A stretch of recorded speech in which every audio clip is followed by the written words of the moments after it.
Olá, aqui na minha frente eu tenho o Potensic ATOM 2. Neste vídeo, vou mostrar como gerenciar a identificação UAS e como registrar seu drone.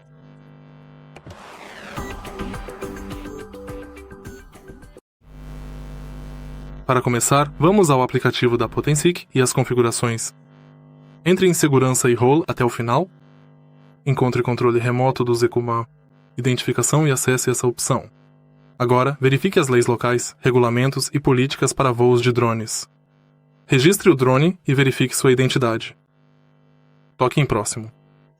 Insira o tipo de equipamento, seu ID de registro, ID de operador e ID próprio, se desejar.